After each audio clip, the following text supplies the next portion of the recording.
আরও একবার আপনাদের সবাইকে স্বাগত জানাচ্ছি আমি রাসেল। আশা করছি আপনারা সবাই ভালো আছেন এবং ভালোর তলে আছেন। আমিও ভালো আছি আর ভালোর তলেই আছি। আমরা সরাসরি চলে যাব আরও একটি ঘটনায়। আশা করছি প্রথম থেকে শেষ পর্যন্ত আমাদের সাথেই থাকবেন। আসসালামু আলাইকুম। সকল লিসেনারকে জানাচ্ছি পবিত্র ঈদ উল আজহার শুভেচ্ছা। ঈদ মোবারক। আশা করি সবাই ভালো আছেন, সুস্থ আছেন। প্রিয় লিসেনার্স, ঈদ স্পেশাল এপিসোডের এবারের আয়োজনে আমি নিয়ে এসেছি আপনাদের সামনে গ্রাম কেন্দ্রিক একটি ঘটনা। তো কথা না বাড়িয়ে মূল ঘটনায় চলে যাচ্ছি। হাসিল ভাই, এখন যে ঘটনাটা আমি শেয়ার করব এটা আমাদের রাজবাড়ী জেলার কালুখালী অঞ্চলের ঘটনা। এটা তো ঘটনাটি রাসেল ভাই, মূল ঘটনায় যাওয়ার আগে আমি কয়েকটা বিষয় বলবো। সেটা হচ্ছে যে কালুখালী যে অঞ্চলটা, এটা একটা সময় খুবই ব্যাকওয়ার্ড একটা এলাকা ছিল। বর্তমানে কালুখালী রাজবাড়ির উপজেলা একটি, কিন্তু এটা রাজবাড়ির মানে হওয়া সর্বশেষ উপজেলা কালুখালী এবং সবচেয়ে ছোট একটি উপজেলা। কালুখালীতে অসংখ্য মানে ঝোপঝাড় জঙ্গল আছে এবং অনেক ভয়ঙ্কর ঘটনা ওই এলাকাগুলোতে ঘটে। আমি এর আগেও বেশ কয়েকটা জায়গায় নিজে দেখে এসেছি এবং আমি কয়েকটা ঘটনা শেয়ারও করেছি। স্পেশালি রাসেল ভাই, কালুখালীর ওই রুটটাতে যারা স্পেশালি ওই যে ইসে যান কুষ্টিয়া বা দর্শনের ওদিকে যারা গাড়ি চালান রাতের বেলা বা মানে ট্রাক, স্পেশালি ট্রাক চালক যারা, তো ওনারা প্রায়শই কিন্তু অনেক ভয়ঙ্কর মানে ঘটনার সম্মুখীন হন। যেমন ট্রাক নিয়ে যাচ্ছে, হঠাৎ করে দেখা যাচ্ছে যে বিশাল একটা মাথা রাস্তার মাঝখানে, মানে চুল ছড়ানো, মাথার মাঝখানে সিঁদুর, এরকম মানে অনেক ভয়ঙ্কর ঘটনা প্রতিনিয়ত ঘটে। তার মানে সচরাচর হয়েই থাকে এবং সবাই মোটামুটি দেখেই থাকে। এখন যদি কোনো মানে যারা পরিবহন চালান, যদি কেউ শুনে থাকেন ওই রুটে চালিয়েছেন, অভিজ্ঞতা আছে, তারা আমার সাথে একমত হবেন যে হ্যাঁ, তারা ওই বিষয়গুলো। রাসেল ভাই, এই ঘটনাটির এলাকাটা কালুখালী, বাট গ্রামের নামটা হলো হরিণধারা। আচ্ছা। তো হরিণধারা গ্রামে মানে ওখানে একজন আমরা যেটাকে বলি গাছি, যেমন ওই আপনার শীতকালে খেজুর গাছ থেকে রস সংগ্রহ করেন, রস সংগ্রহ করে সেই রসটা আবার জাল দিয়ে সেটা গুড় বানান, সেগুলো আবার বাজারে বিক্রি করেন। আবার এই সিজনটা শেষ হয়ে গেলে তারা আবার কৃষিকাজ করেন। মানে দেখা যাচ্ছে ওই নির্দিষ্ট একটা সময় তারা এই গাছ থেকে রস সংগ্রহ করেন। আমরা তাদেরকে স্থানীয় ভাষায় আর কি গাছি বলি আর কি। তো সবুর মিয়া নামক একজন গাছির ঘটনা আমি এখন শেয়ার করব। ঘটনাটি আসলে অনেক আগের, 60-এর দশকের ঘটনা। এক্সাক্ট সনটা বলতে পারবো না, তবে আমি যতটুকু শুনেছি মানে এই 63, 65, 66 এরকম সালের, এই জন্য আমি বললাম যে 60-এর দশকের ঘটনা এটি। অনেক আগের ঘটনা এটা। তো ঘটনাটি ওনার সঙ্গে ঘটেছিল। উনি যেহেতু গাছি ছিলেন, যেই কাজটা করতেন, ওনার নিজস্ব ওরকম কোনো সহায় সম্পত্তি ছিল না, খুব দরিদ্র মানুষ ছিলেন উনি।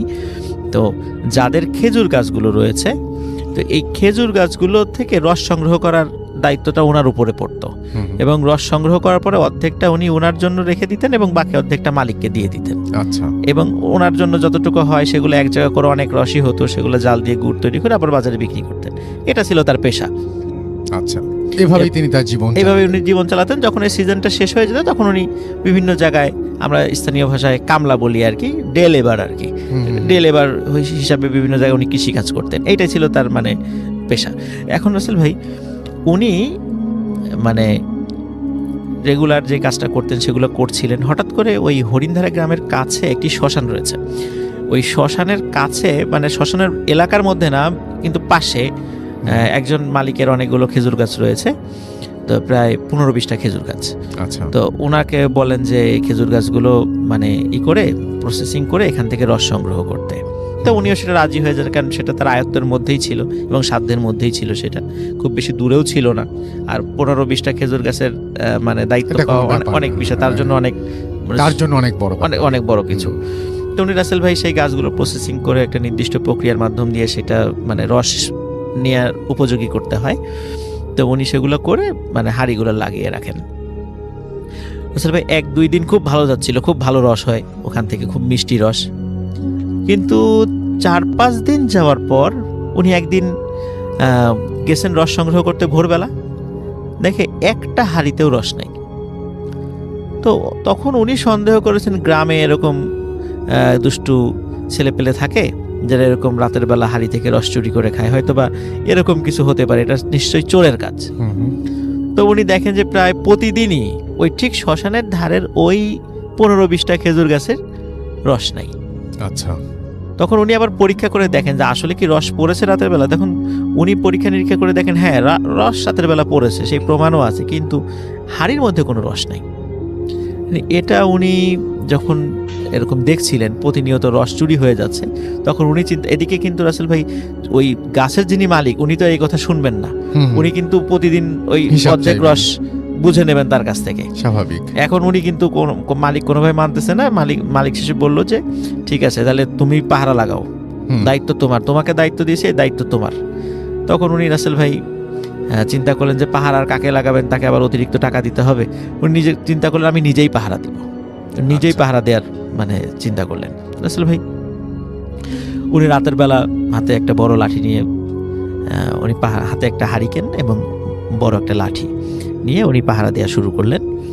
এখন প্রথম দিন পাহারা দিয়েছে ভালো, কিন্তু ভোরে দেখে সেই একই অবস্থা রাসেল ভাই, আচ্ছা, হাড়িতে রস নেই।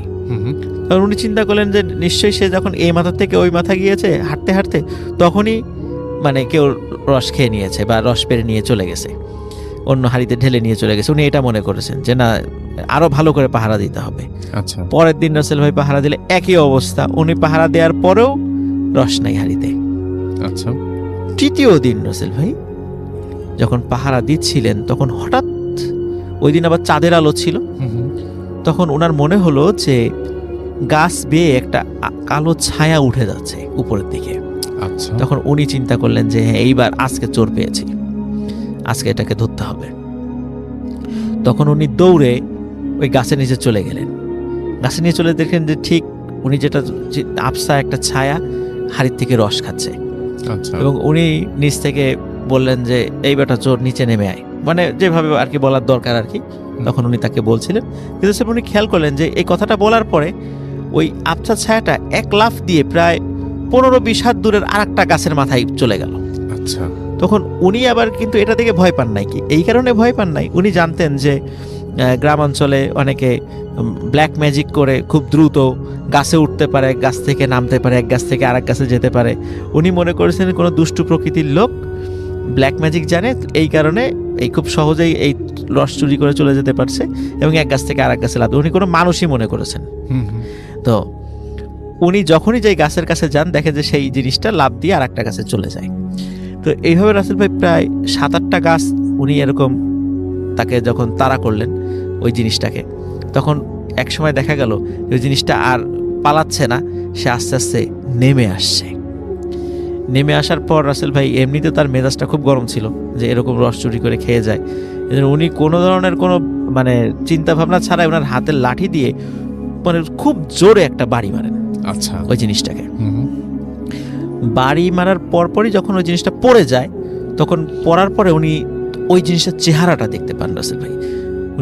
চেহারাটা যেটা দেখেন সেটা হলো এই ওটার বডিটা শিম্পাঞ্জির বডির মতো, এবং মাথাটা মানে মুখটা চোখা, মানে লম্বা হয়ে গেছে মুখটা। আচ্ছা, মানে অদ্ভুত চেহারার একজন লোক আর কি। তো আর একটা বিষয় হলো রাসেল ভাই, যখন লাঠি দিয়ে বাড়ি দিয়েছে তখন ওই জিনিসটা ওই জন্তুর মতো, ওই জিনিসটা ঠিক মানে অর্ধেক মানুষ অর্ধেক জন্তুর মতো জিনিসটা মানে চি চি শব্দ করে, মানে চি চি চি শব্দ করে মানে দ্রুত মাঠের ভিতরে চলে গেল। এরপরে আর উনি আর কিছু দেখেন নাই। তো রাসেল ভাই চিন্তা করলেন যে এইটাই হলো চোর, কিন্তু এরকম চেহারা কেন? তখন রাসেল ভাই উনি চিন্তা করলেন এটা হয়তো বা দুষ্টু জিন টিন হবে, এরকম কিছু চিন্তা করেছেন আর কি। তো যাই উনি আর কিছু চিন্তা করে মনে করছেন গেছে আপদ বিদায় হয়েছে, ভালো হয়েছে। তো ওই দিন রাসেল ভাই মোটামুটি কয়েকটা গাছের রস উনি পেয়েছিলেন পরবর্তীতে, তো উনিও খুশি, যাক অন্তত ধরা গেছে। উনি মালিককে বলেন এই ব্যাপার। রাসেল ভাই ওনার আবার মানে মেয়ের যে একটা নাতি ছিল, মানে মেয়ের ঘরে ছেলে ছিল, তার আকিকার একটা অনুষ্ঠান ছিল। তো ওই সবুর মিয়া ওই আকিকার অনুষ্ঠানটা পাশের গ্রামে ওনার মেয়েকে বিয়ে দিয়েছিলেন। তো ওনার ওই আকিকার অনুষ্ঠানে অ্যাটেন্ড করার কথা ছিল পরের দিন। তো উনি আকিকার অনুষ্ঠানে যখন অ্যাটেন্ড করলেন, অ্যাটেন্ড করার পরে যখন ওনার নাতিটা ওনার বলেছে আমার নাতিটা কোথায়, সামনে নিয়ে এসো, যখন ওনার নাতিকে সামনে নিয়ে আসা হয়েছে রাসেল ভাই, তখন নাতিটা প্রচন্ড জোরে চিৎকার দিয়ে মাটিতে পড়ে গেছে ওনার নানাকে দেখে। আচ্ছা, এবং মাটিতে ছটফট শুরু করে দিয়েছে, কোনো কথা না কারণে ছটফট শুরু করেছে। এবং সবার চোখের সামনে রাসেল ভাই মানে ওই ছোট বাচ্চার শরীরটা মনে হচ্ছে যে মোটা হয়ে যাচ্ছে এবং আস্তে আস্তে, এবং ওর মুখটা আস্তে আস্তে লম্বা হয়ে যাচ্ছে। মানে ঠিক যেমন উনি রাতের বেলা যে প্রাণীটা দেখেছিলেন ঠিক অমনটা হয়ে যাচ্ছে। এই দৃশ্যটা দেখার পরে সবাই ভয় পেয়ে দৌড়ে চলে যায়। সবাই বলে যে ওকে জিনে ধরেছে, কেউ বলে যে এটা রাক্ষস হয়ে গেছে, এরকম মানে গ্রামের অনেক কুসংস্কার, সবাই এরকম খুব ভয় পেয়ে ছোটাছুটি শুরু করে দেয়। এবং কিছুক্ষণের মধ্যে রাসেল ভাই বাচ্চাটা মারা যায় ছটফট করতে করতে, এবং মারা যাওয়ার আবার কিছুক্ষণ পরে আস্তে আস্তে সে আবার আগের স্বাভাবিক চেহারায় ফিরে আসে। তো বাড়িতে শোকের মানে আনন্দের উৎসবটা একদম শোকে পরিণত হয়। কিন্তু সবাই বিভিন্নভাবে অনেক কুসংস্কারমূলক কথা বললেও আসলে রাসেল ভাই সবুর মিয়া বুঝতে পেরেছিলেন আসলে ঘটনাটা কি হচ্ছে, যে উনি রাতের বেলা ওই প্রাণীটাকে আঘাত করেছিলেন, এই কারণে হয়তো এই ঘটনাগুলো ঘটছে। তখন উনি কাউকে কিছু বলেন নাই, উনি বাড়িতে চলে যান। বাড়িতে চলে যাওয়ার পর রাসেল ভাই এরপরে সবুর মিয়ার সাথে ঘটনাটা ঘটা শুরু হয়। সেটা হলো যখনই রাত হয়ে যেত, সবুর মিয়ার সামনে যেই আসতো, সবুর মিয়া তাকে দেখতো যে ওই শিম্পাঞ্জির দেহের মতো, ওই ব্যক্তির মুখটা ওরকম লম্বা, এরকম দেখতো উনি। এরকম দেখে চিৎকার চেঁচামেচি করতো যে এই তুই আমার সামনে থেকে সরে যা এরকম, এবং খুব ভয় পেত। একটা মানুষের সামনে যখন উনি এরকম আচরণ করতো তখন সবাই নিজে খুব বিব্রত হতো এবং বিরক্ত হতো। তো একসময় সবাই সবুর মিয়াকে পাগল বলে আখ্যায়িত করলো, যে একদম পাগল হয়ে গেছে, বদ্ধ উন্মাদ, দিনের বেলা ভালো থাকে, রাতের বেলা পাগল, এই জন্য রাতের বেলা তাকে শিকল দিয়ে বেঁধে রাখতে হতো। আচ্ছা, কিন্তু আসলে উনি সুস্থ মানুষ ছিলেন রাসেল ভাই। আমরা হ্যালুসিনেশন বলি, যেটাই বলি মানে মানে সায়েন্টিফিক ব্যাখ্যায়, অ্যাকচুয়ালি আসলে এটা ছিল একটা প্যারানর্মাল ঘটনা।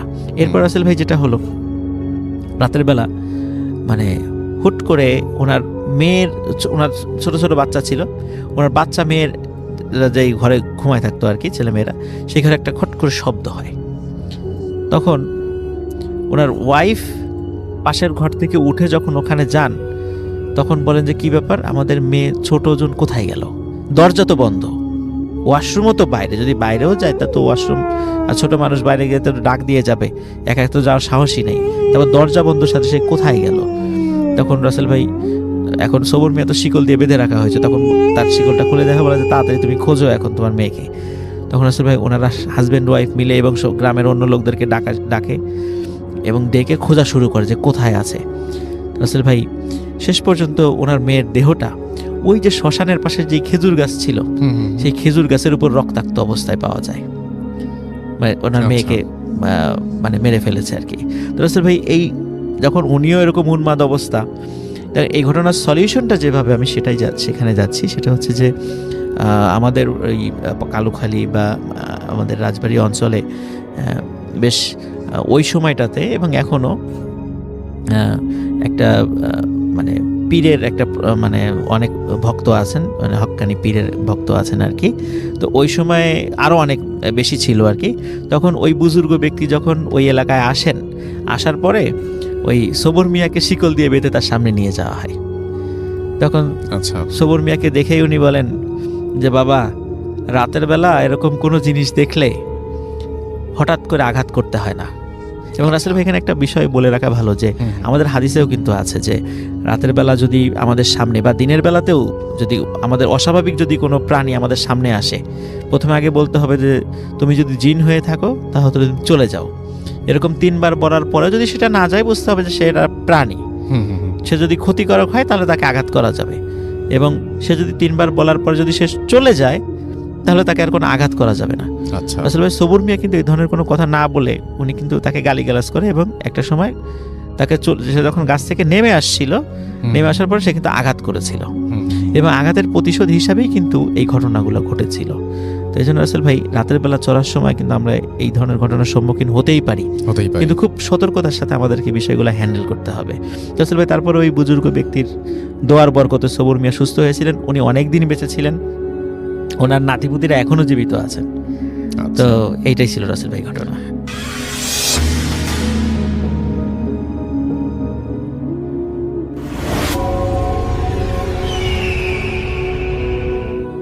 আসসালামু আলাইকুম, আপনাদের সবাইকে সাদর আমন্ত্রণ জানাচ্ছি। আমি আহমেদ বাবু। কেমন আছেন আপনারা? আশা করি সবাই ভালো আছেন। আমি আল্লাহর রহমতে ভালো আছি, আলহামদুলিল্লাহ। এই ঘটনাটি আমাদের কাছে শেয়ার করেছে তানভীর রহমান চট্টগ্রাম থেকে। তানভীর মানুষ হিসাবে বেশ স্বাভাবিক জীবনযাপন করে, তার 8-10টা যুবকের মতোই সে চলাফেরা করে এবং রাতের ঘুমের স্ক্যাজুয়ালটা একটুখানি ডিফারেন্ট, যেহেতু আগে ঘুমিয়ে যায় সে, খুব বেশি রাত জাগে না, মোটামুটি রাত 11টা-12টার মধ্যেই সে ঘুমিয়ে যাওয়ার চেষ্টা করে। তো এরকম ভাবেই তার দিনকাল কেটে যায়। রাতের বেলা সে সাধারণত ঘুমের আগে তার নর্মাল কাজকর্ম করে একটু হয়তো মোবাইল ব্রাউজ করে সে শুয়ে পড়ে, ঘুমিয়ে যায় এবং স্বাভাবিকভাবেই তার ঘুম হয়। ছোটখাটো দু একটা স্বপ্ন দেখে, এভাবেই তার ঘুম হয়। কিন্তু মাস দুয়েক আগে, মানে সেপ্টেম্বরের দিকে, তার মাঝে হঠাৎ একটা ছন্দপতন ঘটে যায়। যেটা হয় সেপ্টেম্বরের কোন একদিন গুমোট রাত্রিতে, তখন বেশ গুমোট আবহাওয়া ছিল, মানে বেশ থম মেরেছিল ওই দিন ওয়েদার রাতের বেলা। তো তানভীরের কেমন জানি লাগছিল, বেশ গরম গরম লাগছে। তো সে হেঁটে বারান্দায় যায়। তো বারান্দায় গিয়ে তাকিয়েছিল বাইরে, বেশ সুন্দর দেখা যাচ্ছে চারিপাশে, মানে অন্ধকার তার বাসার বারান্দা থেকে বাইরের পেছন দিকটা দেখা যায়, ওখানে গাছগাছালি আছে বেশ। তো ওই সময় হঠাৎ আকাশ গুড়গুড় করতে থাকে। তো সে বুঝতে পারে যে বৃষ্টি আসবে হয়তো, মনে মনে একটু ভালো ফিল করে যে এই গুমোট ভাবটা কেটে যাবে। এর মাঝেই হঠাৎ হালকা বাতাস শুরু হয়ে যায়, বুঝতে পারে যে গাছপালা নড়া শুরু হয়েছে এবং বুঝছে যে বৃষ্টি আসবে। বাতাস বেশ ভালো মতনই স্ট্রাইক করতেছে বারান্দায়। তো তানভীর ঘরে চলে আসে, এসে তার মতো সে শুয়ে পড়ে। তো অন্ধকার ঘরে সে বাতি নিভিয়ে ঘুমায়, নর্মালি ঘুমিয়ে গেছে অন্যান্য দিনের মতো, শুয়ে পড়ছে এবং ঘুমে তলায় গেল তানভীর।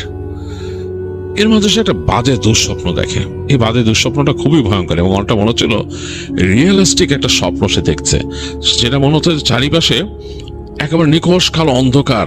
সে কোন একটা জলধারার সামনে দাঁড়ায় আছে, যেখানে একটা পানির ধারা বয়ে যাচ্ছে, একটা খালের মতো কিছু, এবং সেটা কালচে বর্ণের পানি। এবং সেখানে সে দাঁড়িয়ে দেখছে যে পানি বয়ে যাচ্ছে এবং শব্দ হচ্ছে সরসর করে কালচে বর্ণের পানি। হঠাৎ পানির ভেতর থেকে একটা হাত তার পা চেপে ধরে টেনে তাকে পানিতে নামিয়ে ফেললো। তো পানিতে নেমে একেবারে ডোবার উপক্রম এবং তার মধ্যে সে হাবুডুবু খাচ্ছে। স্বপ্নে এরকম ফিল করছে তানভীর। এবং এক পর্যায়ে সে সাঁতার কাটা শুরু করলো এবং সাঁতরে দূরে যেতে পারছে না, স্রোতের প্রতিকূলে সাঁতরাইতে হচ্ছে তাকে, মানে স্রোত যেদিকে যাচ্ছে তার বিপরীতে তাকে সাঁতরাতে হচ্ছে, বাট সে এগোতে পারছে না, তার দম বন্ধ হয়ে আসতেছে, এরকম একটা অবস্থা। তো এই পর্যায়ে তানভীর চিৎকার করতে থাকে স্বপ্নের মধ্যে, কিন্তু চিৎকার করেও মানে শব্দ হচ্ছে না, এরকম একটা অবস্থা, যেটা মানুষের বোবায় ধরলে যেরকম হয় সেরকম। এরকম একটা অবস্থায় এক সময় সে স্বপ্নের মাঝে মনে হয় কেমন একটা শব্দ শুনতে পায়, বেশ কেমন জানি খসখসে কণ্ঠে হাসির শব্দ। এর মাঝে তার ঘুম ভেঙে যায়।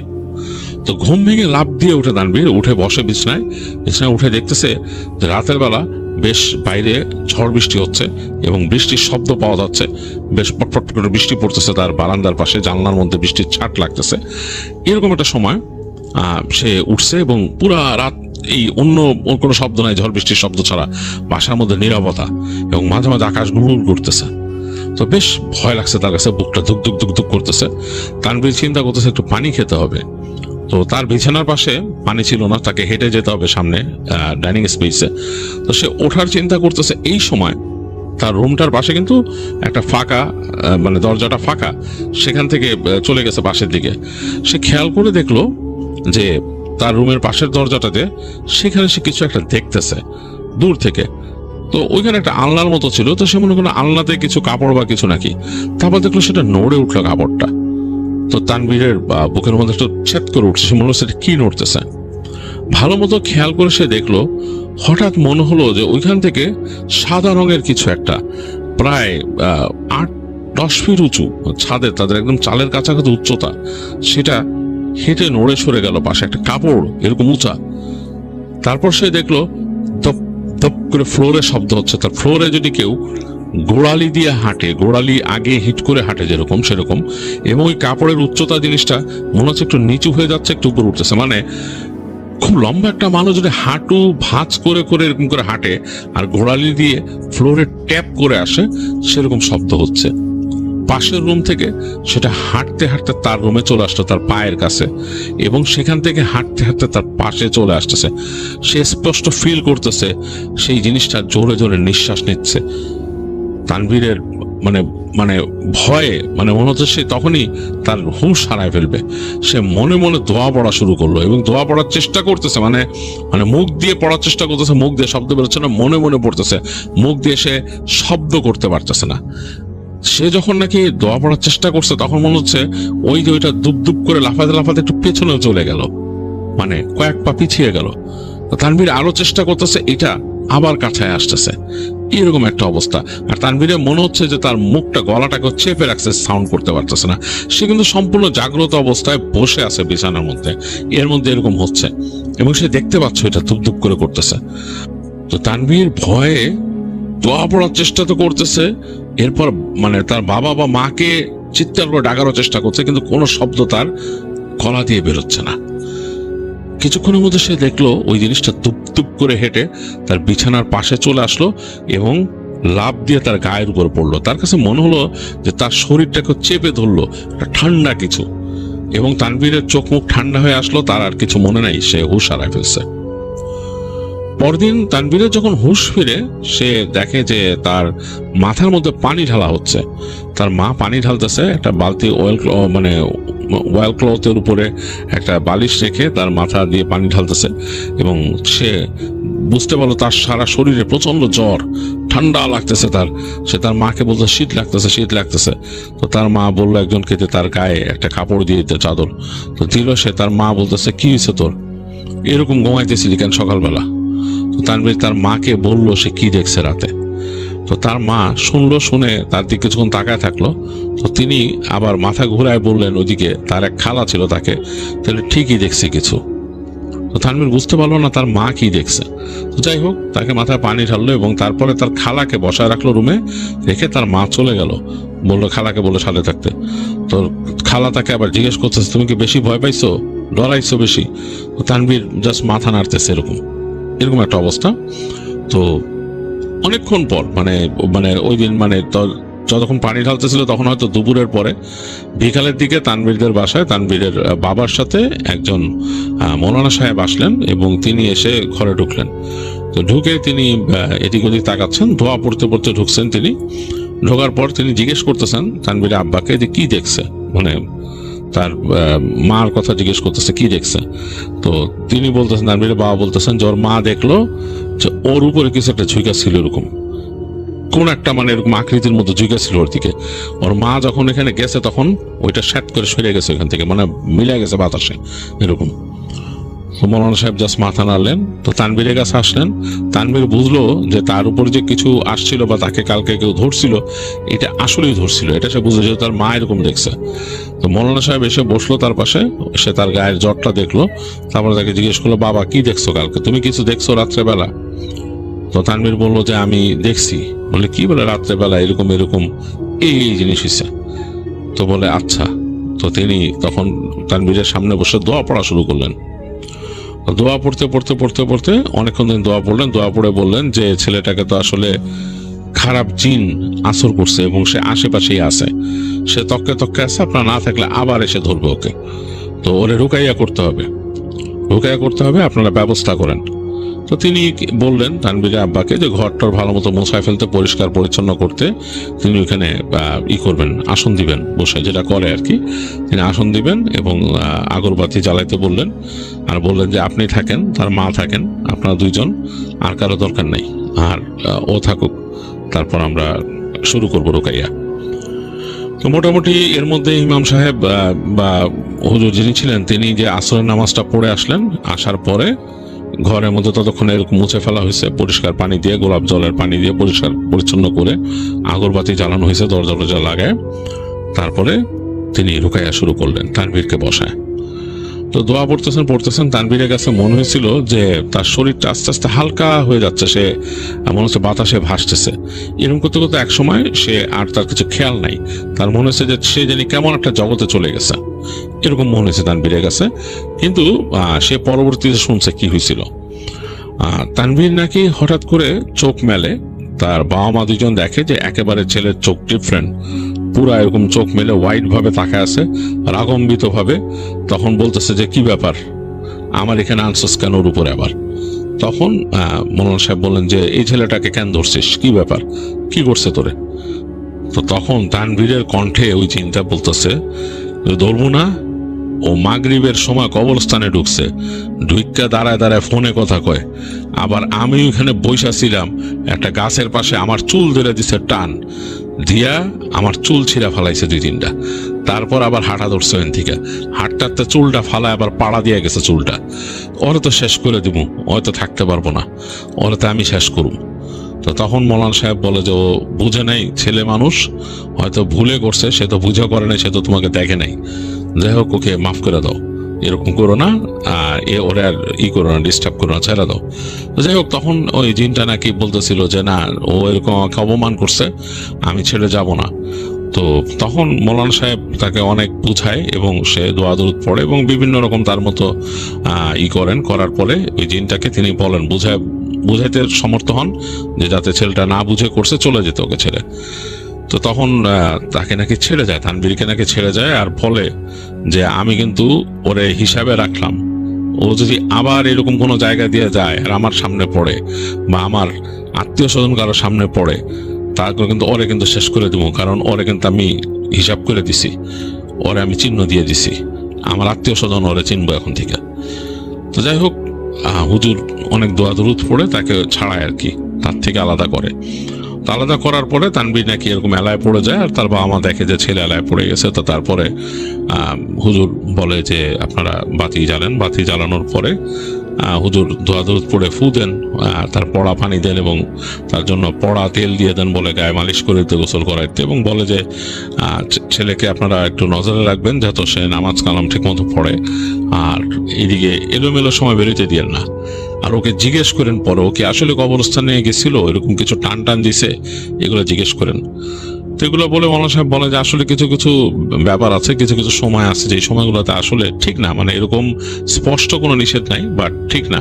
যেমন ঠিক মাগরিবের ওয়াক্তটা, এই সময়টা বা রাতের বেলা, মানে এরকম মানে অড সময় কবরস্থানে গিয়ে এরকম জিয়ারতটা ঠিক না, একা একা যাওয়া তো একদমই ঠিক না।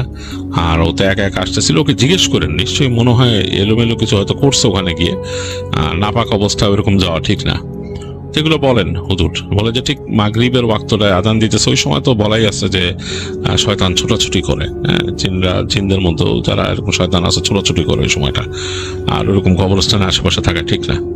তো এগুলো বলে হুজুর তাকে বলেন যে এইভাবে চিকিৎসা করেন ছেলের, দোয়া দরুদ পড়ে ফু দিয়েন এবং ওকেও বলেন যে ধর্মকর্ম পালন করতে। এগুলো বলে হুজুর চলে যান। তো যাই হোক তানভীর তারপর যখন নাকি তার হুঁশ ফিরে, তার মা আমার জিজ্ঞেস করে যে তুই কি এরকম কবরস্থানের মধ্যে দিয়ে হাঁটছিলি? তো তখন তানভীর মনে করে বলে যে হ্যাঁ, এর মধ্যে একদিন আসছিলাম, আমি সন্ধ্যার পরে আসার সময় ওখানে রাস্তায় শর্টকাট পেয়েছি, কবরস্থানের মধ্যে দিক দিয়ে হেঁটে আসছিলাম। ফোনে কথা বলতেছিলি? বলে যে হ্যাঁ, আমি ফোনে কথা বলতেছিলাম। তারপর কি তুই কারো চুল ধরে টান দিছস? তো অনেকক্ষণ চিন্তা করতে থাকে, বলে যে না, এরকম তো কিছু করি নাই। তারপর তানভীর হঠাৎ করে বলে যে আমি মনে হয় এরকম পেঁচানো লতা টাইপের কিছু টান দিয়েছিলাম, কয়েকটা হাতে বাজছিল, আমি ফোনে কথা বলতে বলতে টান দিয়ে করছিলাম, ফালাইছিলাম, আবার দেখছিলাম হাতের মধ্যে কেমন যেন কসকস লাগছিল, আবার সেগুলো ফালাই দিছি। তো তখন তার মা বলে যে তুই ভালো করস নাই, এরকম যাবি না আর কখনো, এরকম ভুলেও যাবি না কখনো এরকম জায়গায়, এই জায়গায় এটা ঠিক না, রাত্রেবেলা সন্ধ্যার সময় মাগরিবের সময় সব জায়গায় যাবি না। যাই হোক তানভীরকে এগুলো বলে। তো তানভীর নাকি এরপর আর একটা স্বপ্ন দেখে নাই, তবে সে ভয় পেত, তার হঠাৎ করে মনে হতো একলা ঘুমাইতো, তার বাবা এসে ওই রুমের মধ্যে শুইতো কয়েকদিন, কারণ ওই যে ভয় পেত, রাতের বেলা মনে হতো যে ওরকম যে দেখছিল যে এরকম এসে তার রুম দিয়ে এরকম সাদা কাপড় উঁচা এসে দুপ দুপ করে হাঁটতেছে শব্দ করে, তাকে চেপে ধরে, ওইটা তার মনে পড়তো, প্রায় মনে পড়লে সে ভয় পেত এবং সে একা থাকতে পারতো না। তো যাই হোক এই ছিল তানভীরের পাঠানো ঘটনা, যেটা আপনাদের সাথে শেয়ার করলাম।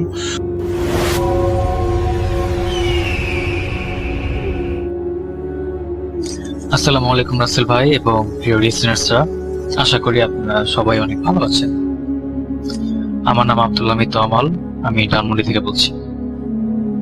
তো আজকে আপনাদের সাথে যে ঘটনাটি আমি শেয়ার করব সেটা আমার এবং আমার বন্ধুদের সাথে ঘটে যাওয়া একটি ঘটনা।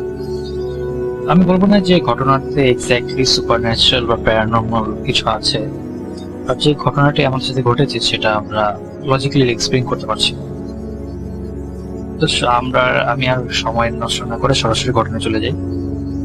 ঘটনাটি ঘটে 2023 সালের ফেব্রুয়ারি মাসে। আমি আমার সব বন্ধুদেরই ছদ্মনাম ইউজ করবো, আসল নামটা ইউজ করবো না ওদের প্রাইভেসির কারণে। আমার বন্ধু জিদান, সে মালয়েশিয়া একটা ইউনিভার্সিটিতে পড়ে। তো সেমিস্টার ব্রেকের কারণে ফেব্রুয়ারিতে সে বাংলাদেশে ব্যাক আসার পর আমাদেরকে আমাদের সব বন্ধুদেরকে একদিন সে তার বাসায় দাওয়াত দেয়। তো বাসাটি হচ্ছে সাভারের একটা সোসাইটির ভিতর। সোসাইটিটা খুব বড় এবং খুব সুন্দর। তো আমরা একদিন সব বন্ধুরা মিলে ওর বাসায় যাই এবং ডিসাইড করি যে যেহেতু অনেকদিন ধরে দেখা হয় না, কথাবার্তা তেমন হয় না, সেদিন রাতটা আমরা ওর বাসায় কাটাবো। তো সারাদিন খুব ভালোভাবেই যায়। রাত্রেবেলা খাওয়া দাওয়ার পর আমরা সবাই ডিসাইড করি যে ছাদে গিয়ে ঘুরতে ফিরব। ফেব্রুয়ারির শেষের দিক হওয়ার পরেও ওদিক সাভারের দিকে খুব ঠান্ডা ছিল, কারণ খোলামেলা জায়গা ছিল আর গাছপালাতে ভরা ছিল পুরো জায়গা সোসাইটি। তো দেখা যাচ্ছে যে আপনার এনভায়রনমেন্টটা খুব ভালো ছিল ভূতের জন্য। তো আমরা সবাই রাত 1:15টার দিকে ছাদে যাই এবং ভূতের শোনা স্টার্ট করি। তো আমি ওর বাসার একটা ডিসক্রিপশন দিয়ে দিচ্ছি। ওর বাসাটি হলো আপনার সোসাইটির দক্ষিণ দিকে পুরো শেষ প্রান্ত, ওয়ালের সাথে লাগানো। আর ওয়ালের পর হলো খুব বিশাল বড় একটা জঙ্গলই বলা যায়, কারণ বিশাল বড় একটা স্পেস, সামনে হলো খালি মাঠ, আর পরে দূর দূরান্ত পর্যন্ত শুধু জঙ্গল আর জঙ্গল, গাছপালাতে ভরা। আর ওর অনেক পর দেখা যায় 1 কিলোমিটার এরকম পর দেখা যাচ্ছে যে আরো কয়েকটা বাসা বাড়ি আছে, ওগুলো আলো বাতি চলছে, ওগুলো দেখা যাচ্ছে। তো ওই জায়গাটা স্পেসটা পুরাই মিলিটারি আন্ডারে। তো আমরা এরকম রুটিন স্টার্ট করে দেখা যাচ্ছে যে 0.5 ঘন্টা 40 মিনিট হয়ে যাচ্ছে, কিন্তু খুব ভালো লাগছে না, স্টোরি গুলো এত ভালো লাগছে না। আর দেখা যায় সব একসাথে হওয়ার কারণে মাঝখান দিয়ে অনেক গল্প গুজব হচ্ছে, তো এরপরে মানে ক্লিয়ারলি ফোকাসও করতে পারছি না স্টোরিতে। তো আমরা প্রতিদিন শোনা বন্ধ করে ডিসাইড করি যে সবাই সবার পার্সোনাল কোন এরকম এক্সপিরিয়েন্স থাকলে ওইটা শেয়ার করবো। তো আমার এক বন্ধু বলে আমার একটা আছে এরকম এক্সপিরিয়েন্স, আমাদের তো বাসায় ফ্যামিলি প্রবলেম হয়েছে অনেক, ব্ল্যাক ম্যাজিক হয়েছে আমাদের সাথে, তো দেখা যায় ওটা ছুটানোর জন্য রোকেয়া করছে। তো আমরা বেশিরভাগ বন্ধুরা এই রোকেয়া ব্যাপারটা বুঝতাম না, সময় জানতাম না রোকেয়া জিনিসটা কি। আমার এক বন্ধু জানতো এবং সে লাভ দিয়ে উঠে আমাদের করে যে আসলে তোর বাসায় রোকেয়া করা হয়েছে, তো তাহলে তো আসলে একটা রিয়েল স্টোরি, এটা কোনো ভুল ত্রুটি হওয়ার কথা না, কারণ তোর ফ্যামিলিও এখানে তোর ইনভলভ আছে। তা আমরা ওকে জিজ্ঞেস করি যে কেন, ব্যাপারটা কি রিয়েল কেন, রোকেয়া কি জিনিস? তো বলে যে রোকেয়া হলো ইসলামিক বইতে জিন আসর করলে বা ব্ল্যাক ম্যাজিক করলে ওগুলো ছুটানোর যে পদ্ধতিটা, ওটাকে রোকেয়া বলে। তো আমরা খুব এক্সাইটেড হয়ে যাই যে একটা রিয়েল ঘটনা আমাদের বন্ধুর সাথে ঘটেছে সেটা শুনবো, কিন্তু ও সেটা বলতে চায় না সহজে, কারণ ও বলে যে ওর ফ্যামিলিতে প্রবলেম হতে পারে এটা বললে।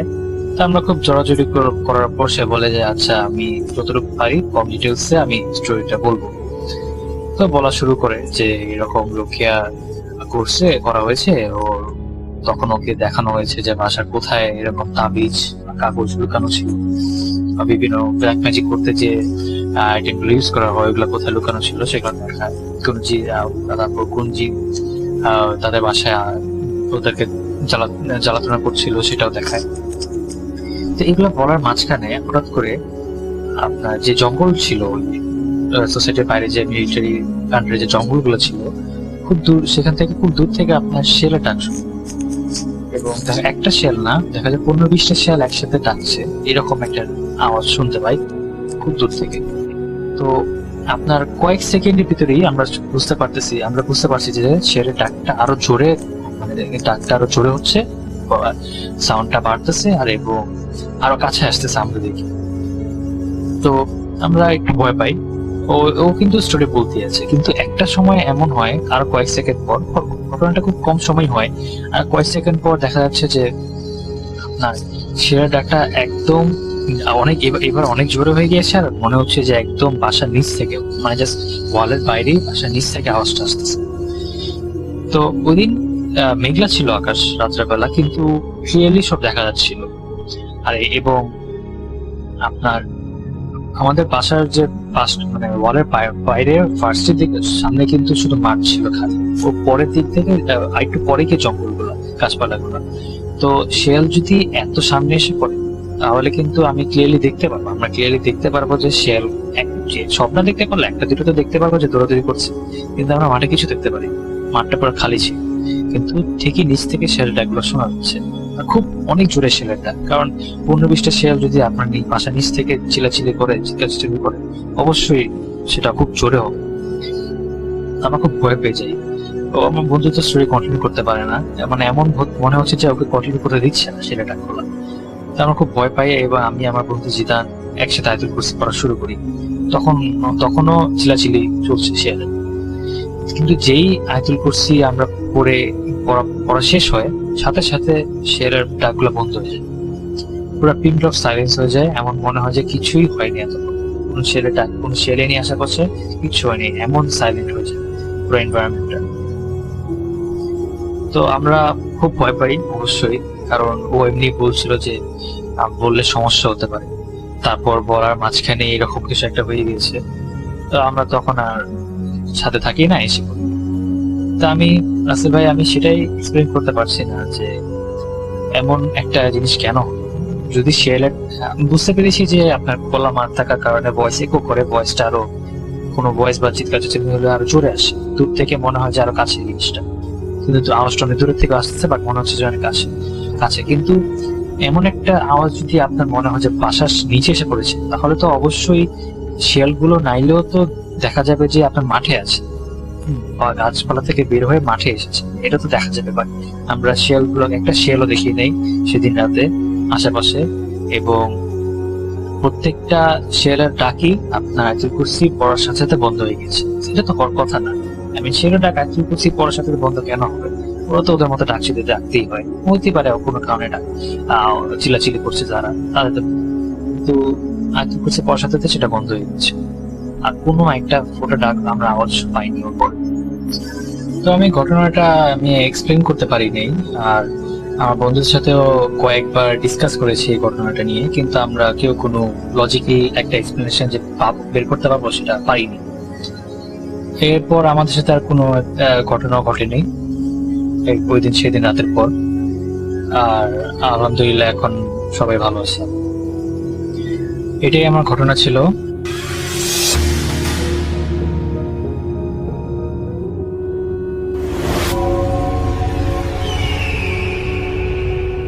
আসসালামু আলাইকুম লিসনার্স, সবাইকে আমন্ত্রণ জানাচ্ছি। আমি ডক্টর আলিফ। আশা করছি আপনারা সবাই ভালো আছেন, সুস্থ আছেন। আপনারা যারা এখন জয়েন করেন তাদেরকে বলবো যে তারা যদি সময় পান, কষ্ট করে আমাদের পূর্বের ঘটনাগুলো একটু শুনে নেবেন। আর আমাদের এখানে কিন্তু লাইভ চলাকালীন, স্ট্রিমিং চলাকালীন সময় আপনার পিছনে শুনে সামনে আসতে পারেন। তো আমি সামনের ঘটনাটা যাওয়ার আগে একটা ছোট্ট কথা শেয়ার করব। আসলে এই কথাটা শেয়ার না করে আমি এই ঘটনাটা যেতে যাচ্ছি না। আমি কিছুদিন আগে আমাদের ইউরোপের সবচেয়ে বড় মার্কাজে গিয়েছিলাম আর কি। মার্কাজে গেলাম, মাসোয়ারা ছিল, আর অনেক সাথে দেখা সাক্ষাৎ হওয়া। আমাদের হালকা থেকে লোকজন গিয়েছিল, আমরা প্রায় 5 জন গিয়েছিলাম মাসোয়ারাটা শুনতে। তো আমরা যখন মাসোয়ারা শুনছিলাম, আমার মোস্ট অফ দ্য টাইম আমি সবসময় একটু বয়ানের দিকেই বেশি মনোযোগী হই। তো এখানে আমাদের বয়ানে একটা কথা সবসময় বলা আছে যে আমাদের ইয়াংস্টার যারা আমাদের নেক্সট লিড করবে তাদেরকে সবসময় আমরা মোটিভেট করবো এবং হাসি মুখে মোটিভেট করব। এই কথাটা ওই সময় বয়ানটা চলছিল।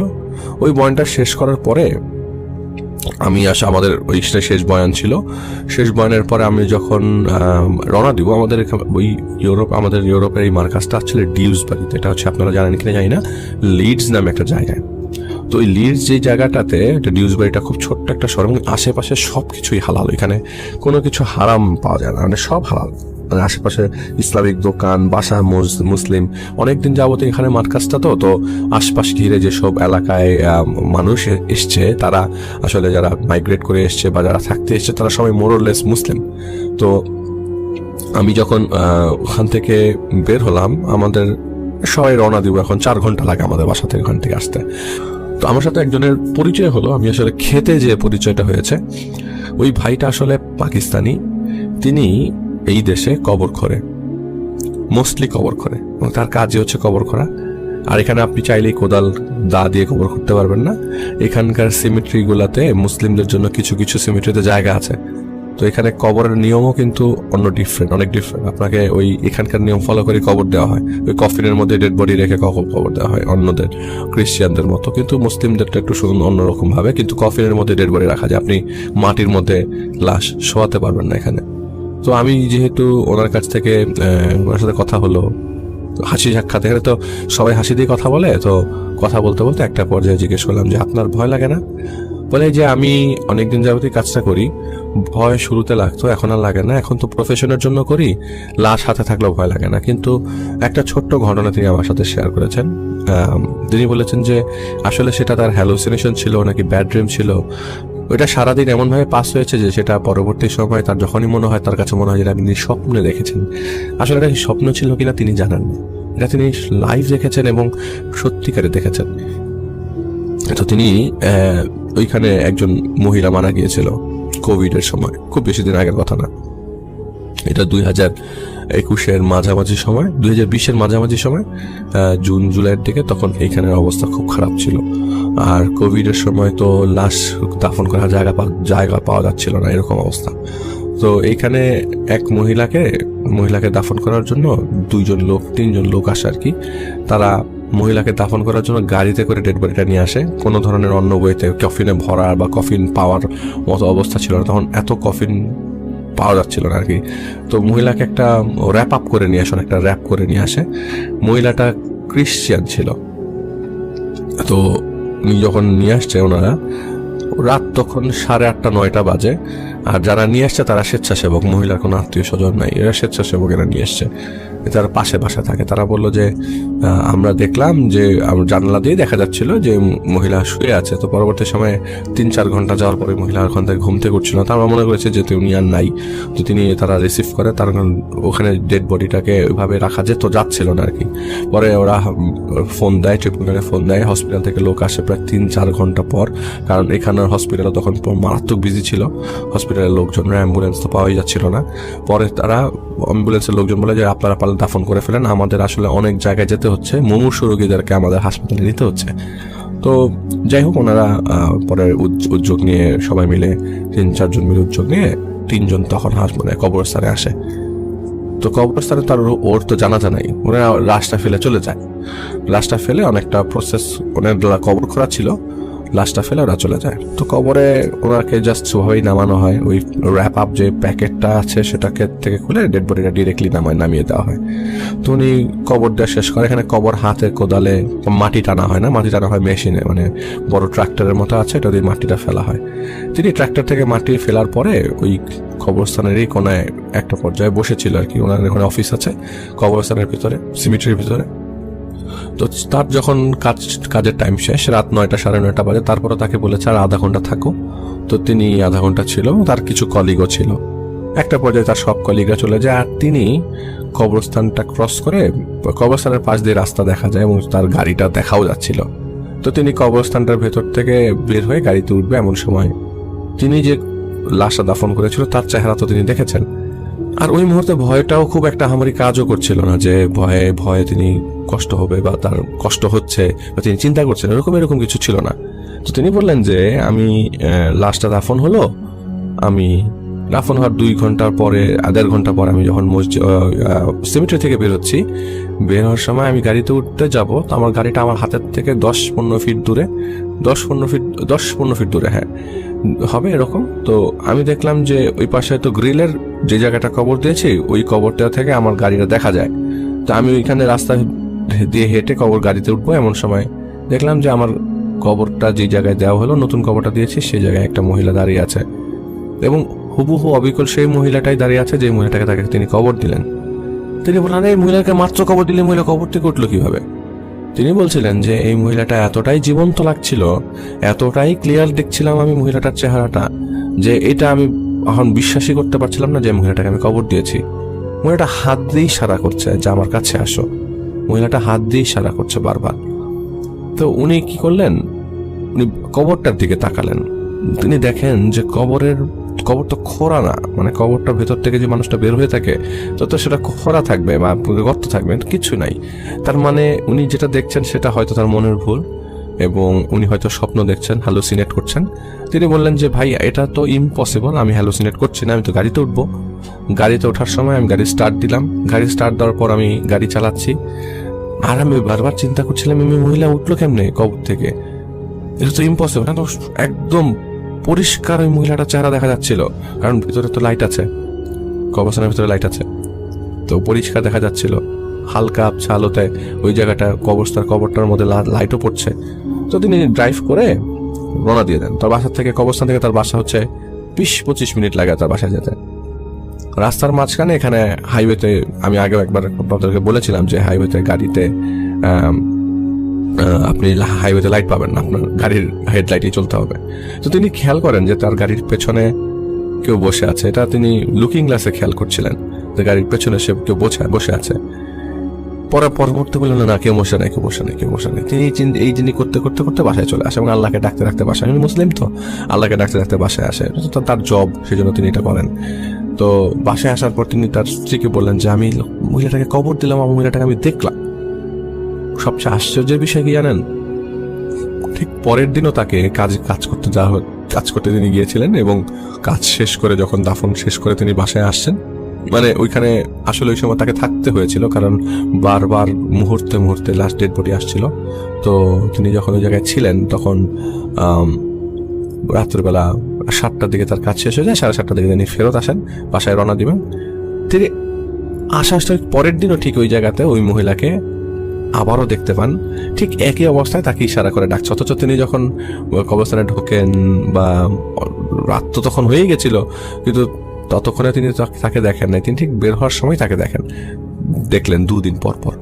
তো তিনি তার পরের দিন যখন তিনি আবার একই জায়গায় কাজে আসলেন, তিনি তার ইমিডিয়েট কলিগদেরকে বললেন যে আমি এরকম দেখছি, এটা কি আমার মনের ভুল হতে পারে কিনা।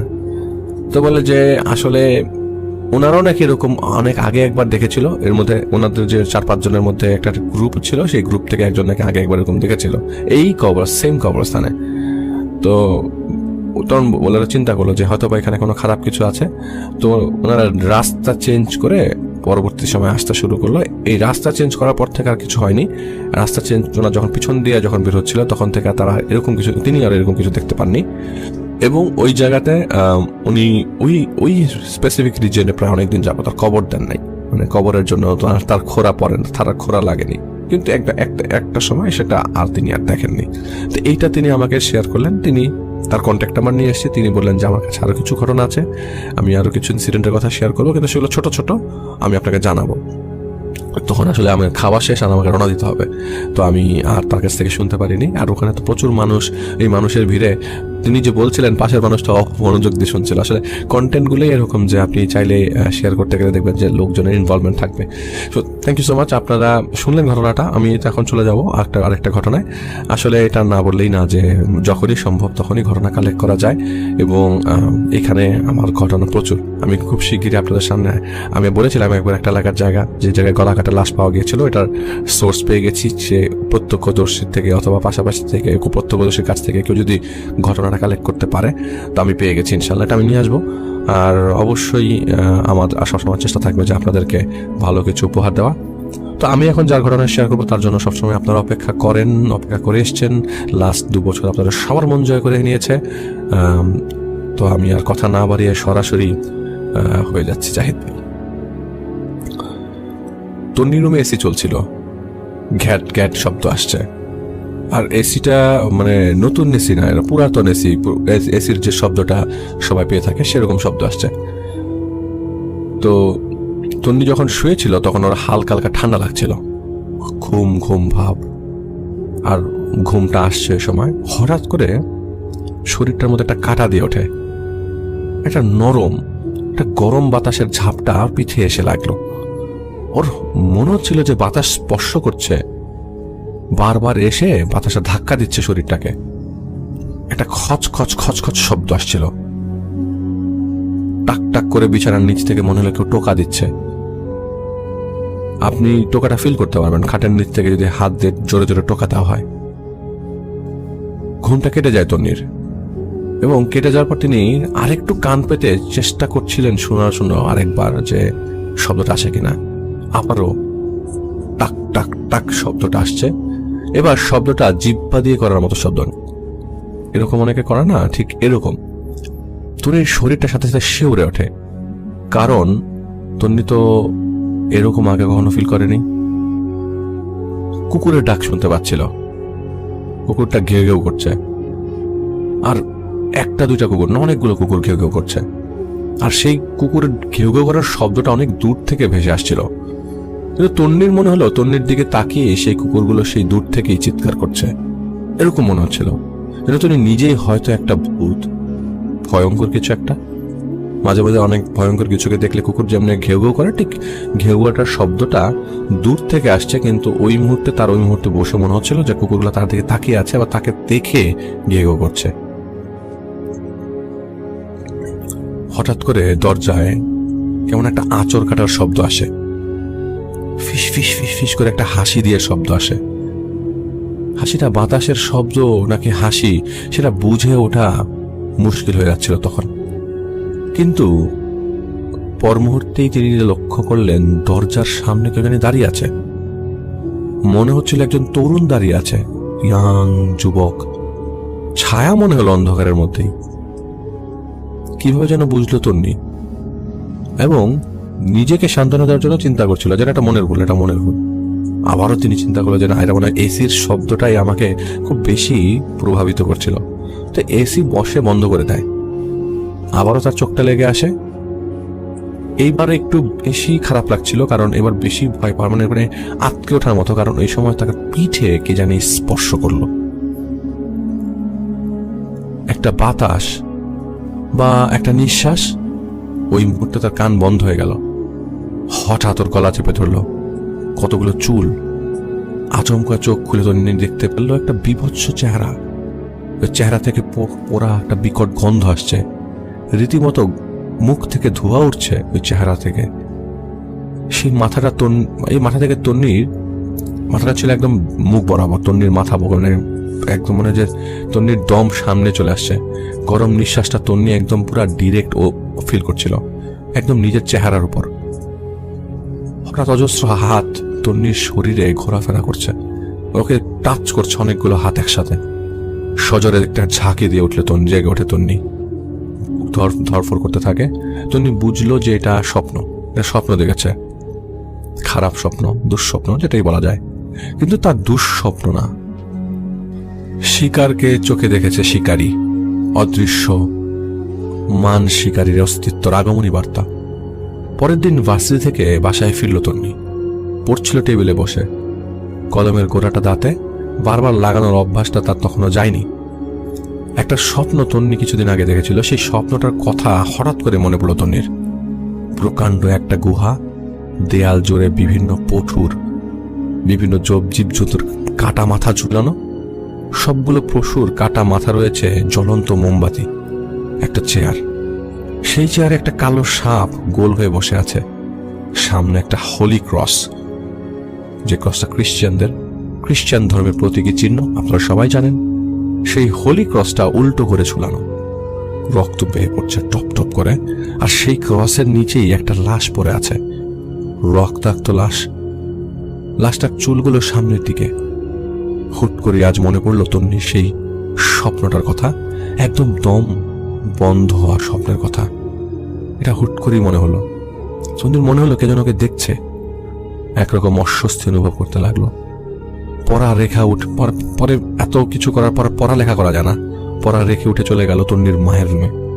রাতের বেলা এসিটা সেই একই শব্দ করছিল। ঘুমের মধ্যে মনে হলো তন্নিকে কেউ স্পর্শ করছে, তলপেটে একটা চাপ অনুভব করলো, সাথে সাথে ঘুমটা ভেঙে যায় তন্নির। কেমন আঠালো আর ভেজা লাগছিল তলপেটের নিচের দিকে। তন্নি তাকিয়ে দেখলো রক্ত। রক্ত দেখে সাথে সাথে তন্নি মনে করলো একটা পিরিয়ডের রক্ত হতে পারে। এক পলকের জন্য মনে হলো বিছানায় কেউ শুয়েছিল। আবারও তাকালো তন্নি, কিছুই দেখলো না সে। বাথরুমে যাওয়ার পর রক্ত দেখে তন্নি বুঝতে পারলো না কি করবে। সেদিন রাতের পর থেকে তলপেটটা ভার হয়ে গেল তন্নির, মানসিক অবসাদটা ঘিরে ধরে থাকে। তন্নি ভাবছিল এটা পিরিয়ড না, পিরিয়ড তো বেশি দিন থাকে না। তন্নির কিন্তু ততদিন 12 দিন হয়ে গেছে। ব্লাড এভাবে যাওয়াটা তন্নি বুঝেনি। কারো সাথে সে শেয়ার করেনি লজ্জার কারণে। সেটা লজ্জার বিষয়, এটা তো বলা যায় না। এক এক ফোঁটা ব্লাড কমে যাওয়াটা ছিল শারীরিক দুর্বলতার একটা মাত্র কারণ। কিন্তু তন্নি তখনও বোঝেনি, বুঝতে পারেনি। 14তম দিনে তন্নি চিৎকার ভেসেছিল। তন্নি চিৎকার করতে থাকে, অর্ধেক শরীর বিছানায়, অর্ধেক শরীর ফ্লোরে। প্রস্রাবের উৎকট গন্ধ, পাজামা ছিল রক্তাক্ত।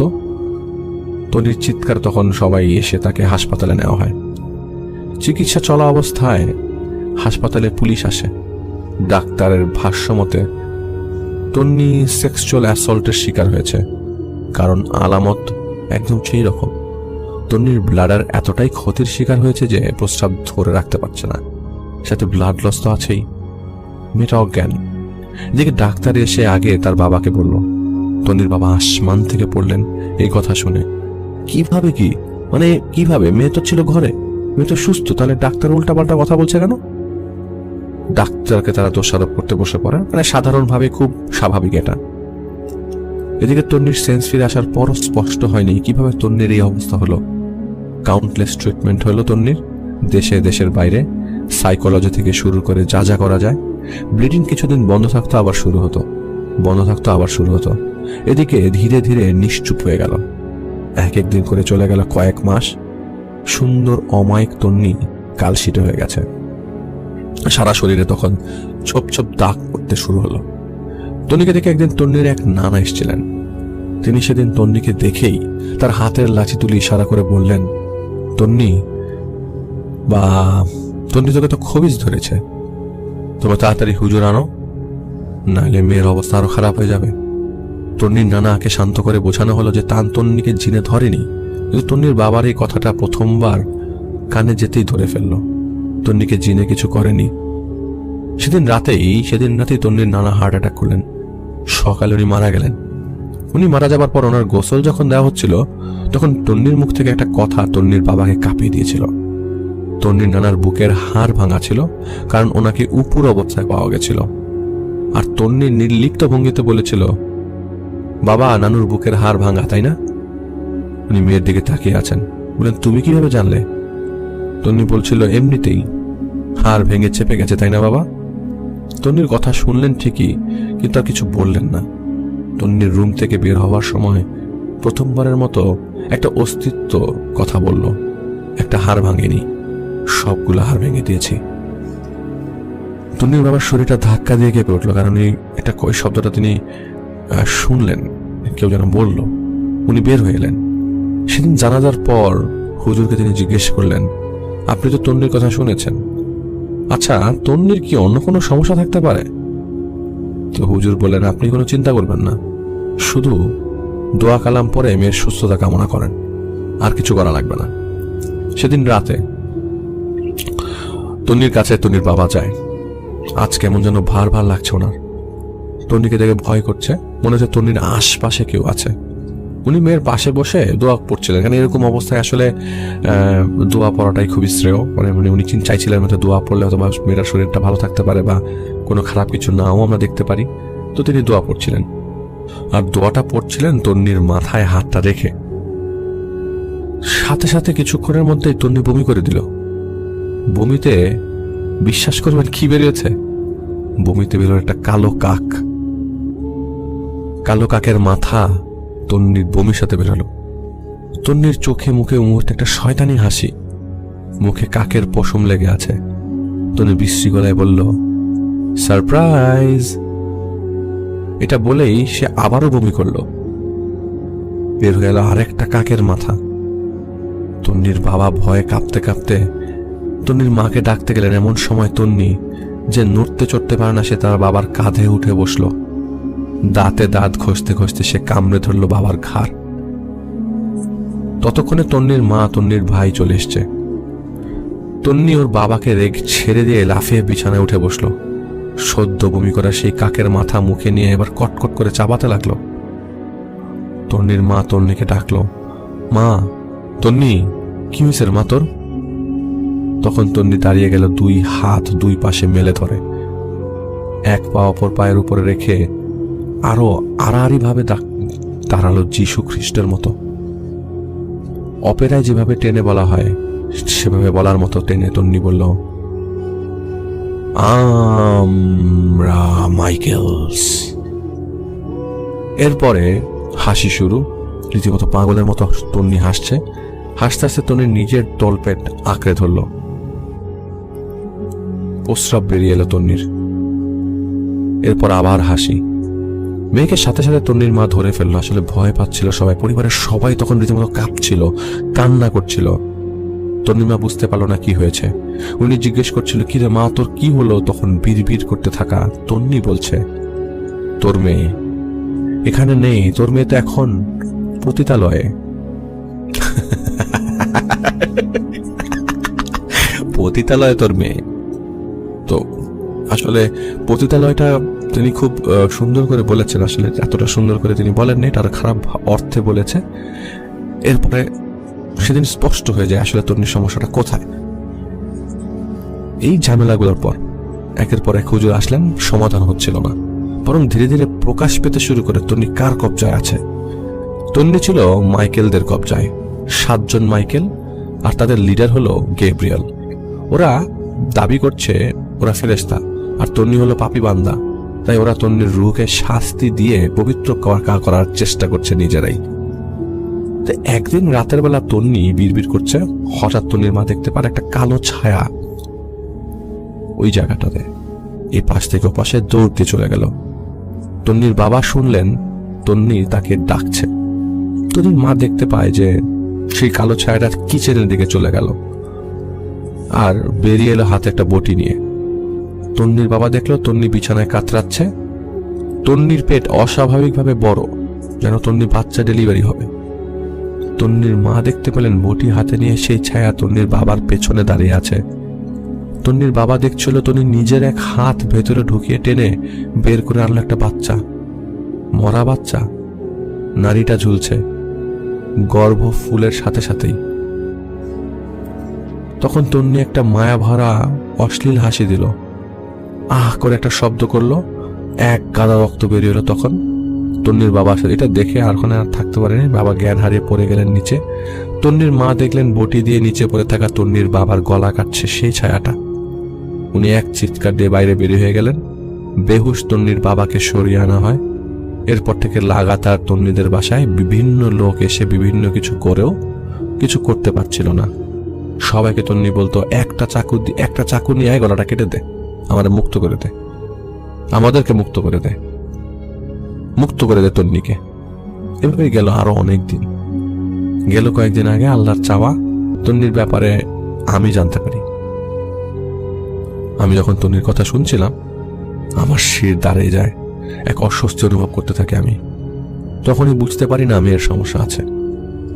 আমি মেয়ের বাবার মুখে কথাগুলো শোনা মাত্রই বললাম, আমি যাব মেয়েকে দেখতে। সেদিন রাতে আমাকে খবর দেওয়া হয় যে 7 জন তো আছে, ওরা মেয়েটাকে শেষ করে দিয়েছে। তো এই মেয়ের জিন্দা না থাকে উত্তম, কারণ ওকে তিল তিল করে শেষ করে দিয়েছে। ওর রুটা ফিরে আসার পরেও শান্তি পাবে না, ওকে কুরে কুরে খেয়ে ফেলেছে ওরা। তো ওরা প্রতিনিয়ত মেয়েটাকে শেষ করে দিচ্ছে। তা আমি ওই সময় ওই মুহূর্তে যখন আমি এইসব কথাগুলো শুনি, আমি সবসময় চেষ্টা করি চুপ থেকে মনোযোগ সহকারে কথাগুলো শোনার। তা আমি কথাগুলো শুনলাম কেবল। তো আমি পরদিন মেয়েটার কাছে যাই। তো মেয়েটাকে আমি এক পলক দেখলাম। তো আমি মেয়েটাকে এক পলক দেখার পরপর আমি মেয়েটার চেহারাটাই দেখিনি। আমি দেখতে পেলাম সুন্দর একটা ছেলে, 13-14 বছরের সুন্দর একটা ছেলে বসে আছে মনে হলো। পর মুহূর্তে দেখলাম তন্নি বসে আছে। আমাকে দেখে সে বলল, পয়গাম নিয়ে আসছিস? আমি বললাম, না সোনা, জুতা নিয়ে আসছি পায়ে। এমন মারা মারবো সোনা, তোর বাপের নাম ভুলে যাবি। তন্নি হেসে ফেললো। সে বলল, আমাদের বাবা, আরে আমরা তো সবাই বেশ্যার ছেলে, বাবা নাম হয় না বলে ক্লিক করে একটা শব্দ করলো সে। আমি বললাম, মেয়ে কোথায়? তন্নি বলল, মেয়ে কোথায়? আহা, মেয়ে কোথায়? মেয়েটাকে এখন মাইকেলের কাছে, মাইকেলের কবজায়। সে আনন্দ করছে ভালো মতো, এমন ভাবে আনন্দ করছে যে সব বের হয়ে যাবে। আমার মাইন্ডে লাগলো কথাটা, আনন্দ করছে আপনারা একটা খারাপ অর্থে সে বলেছে সে এসব জায়গায় আসলে সত্যি কথা বলতে আপনি আপনাদেরকে বলে নেই যে এসব জায়গায় যখন ডিল করতে যাই আমি, তখন আমাকে মোস্টলি খারাপ কথাই শুনতে হয়। আর এই যখন আমাকে এই কথাটা বললো তখন আমার মাইন্ডে লেগে যায় কথাটা। আমি বুঝতে না দিয়ে একটা নোটপ্যাড আর কলম হাতে নিয়ে বসি। আমার চোখের সামনেই ভাসছিল, আমি বুঝতে পারছিলাম কি হচ্ছে মেয়েটার সাথে।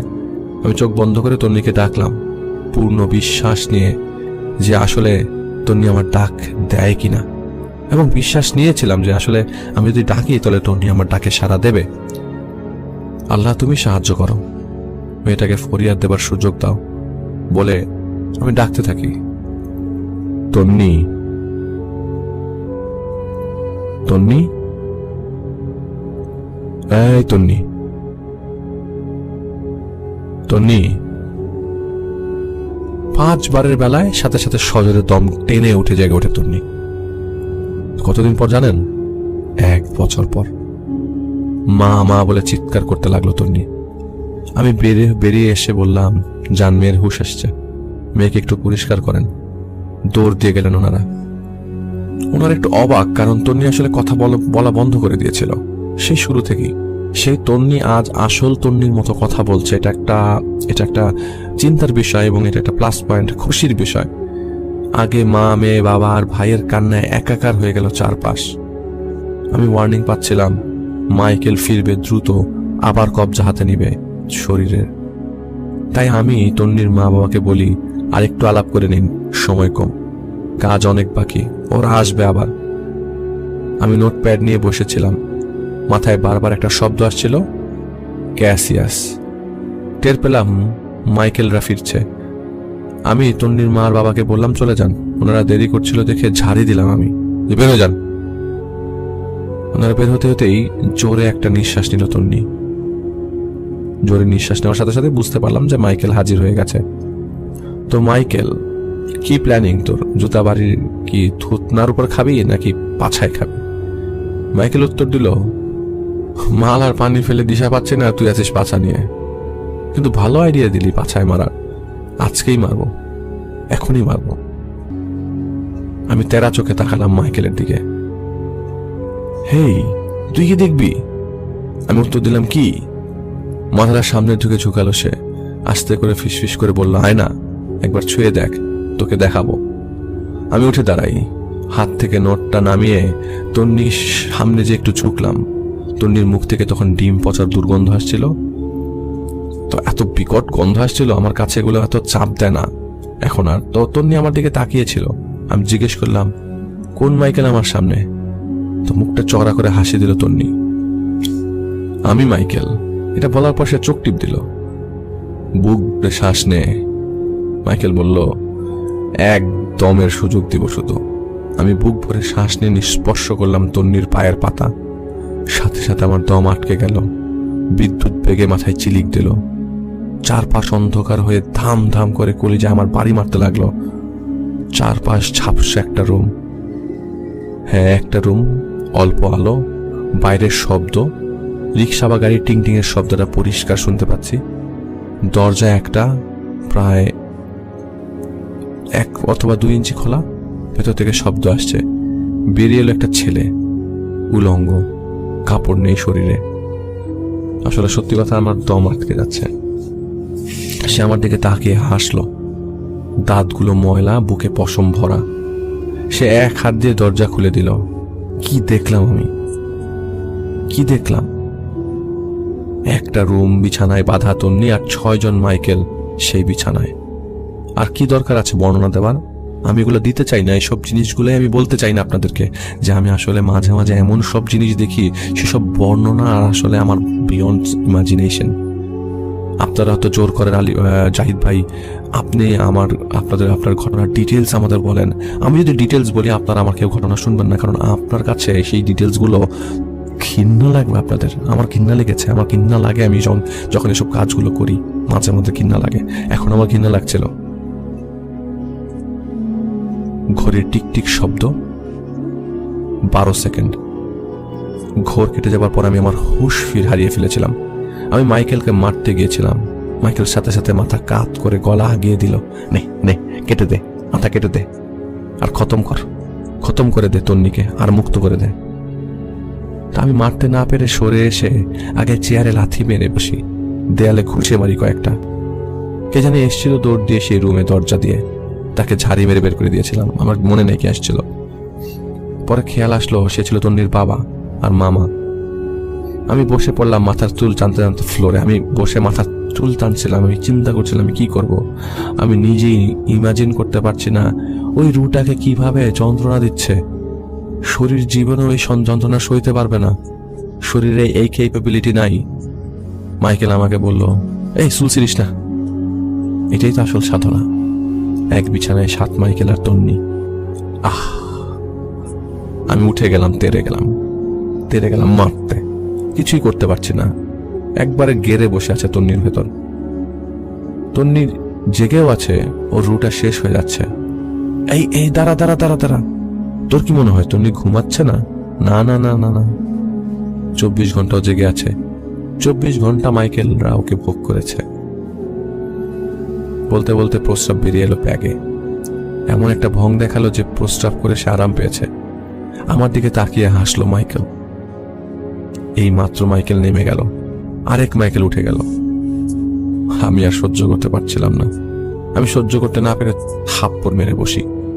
থাপ্পড় খেয়েই খেয়ে করে তেড়ে উঠল, দাঁত কামড়ে বিড়বিড় করতে লাগলো আমাকে দেখে। আমি মাথার পেছনে চুল ধরে মাইকে বলবে, মাইকেল তুই জানিস না আমি কি জিনিস? মাইকেল আমার দিকে তাকালো, মুখে হাসি, আস্তে করে বলল, আমি জানি তুই কে। তুই আর একটা বেশ্যার ছেলে। নে আমার গলা কাট, আমাকে মুক্ত কর, তন্নিকে মুক্ত কর, নইলে কি হবে জানিস তো? এক মাইকেল যাবে, আরেক মাইকেল আসবে। ফুলের স্বাদ তো ভোমরা নিবেই।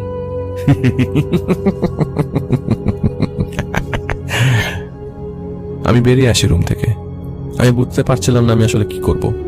আমার সময় লাগবে, আমার নিজেকে সময় দিতে, আমার সময় লাগবে বুঝে উঠতে। আমি বেরিয়ে এসে তন্নির মা আমার বাবাকে বলি, আমি এখন যাচ্ছি, আসবো মাগরিবের পরে। কিন্তু কি মনে করে আমি আবার উল্টো রুমের মধ্যেই যাই, মানে বের হয়ে যাচ্ছে না, আবার রুমের মধ্যে যাই। রুমে ঢুকেই মাইকেলকে বলি, তোরা জানি কয়জন? মাইকেল উত্তর দিল না। আমি তন্নির বাবাকে জিজ্ঞেস করলাম জোর গলায়, মাইকেল কয়জন বলেন তো? ওর বাবা বলল 7 জন। আমি মাইকেলের দিকে তাকিয়ে তন্নির বাবাকে বলি, 7টা ছুরি কিনে আনেন, এনে আগুনে পুড়িয়ে লাল করেন।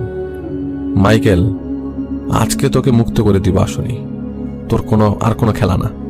তন্নিকে বাঁচানোর ধান্দায় আমি নাই, তুই জানিস না কার খপ্পরে তুই পড়েছিস। তন্নির বাবাকে বললাম, শুনেন আমি একটু পরে আসবো, 7টা ছুরি কিনে আনেন, আগুনে তাপ দেন।